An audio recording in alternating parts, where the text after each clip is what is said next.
Not at all, because terrorism is not from Islam.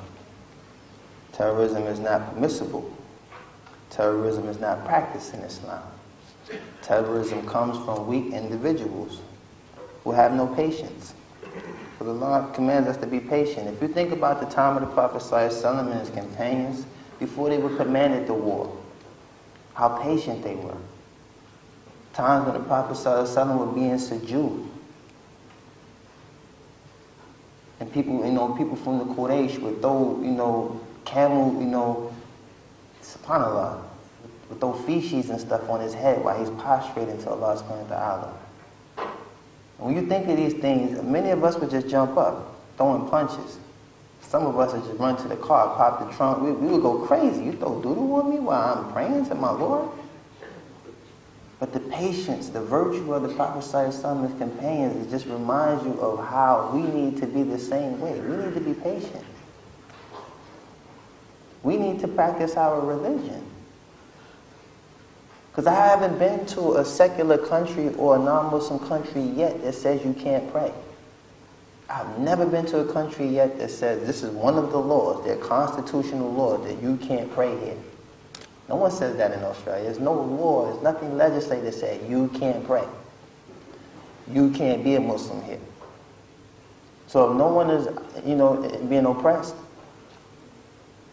if no one is stopping you from worshiping Allah, then why do we busy ourselves worrying about, acting out of emotion and not acting out of, looking for the pleasure of Allah?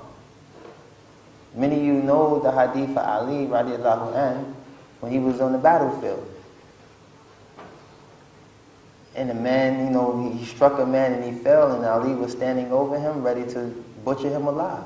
And the man spit in his face. And what did Ali do?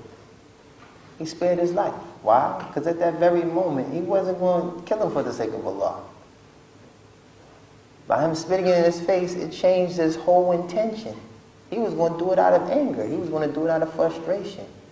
But he stopped himself. Because at that time, when that war was a commandment for the Sahaba to carry out, he couldn't carry out that particular moment because it wasn't for the sake of Allah. So we have to be patient, first and foremost, with ourselves. Then we have to be patient with others. And we definitely don't need to busy ourselves with these individuals who cannot control themselves and allow their emotions to steer the car. You understand? So may Allah free us from this and make us from those, who He is pleased with, inshallah.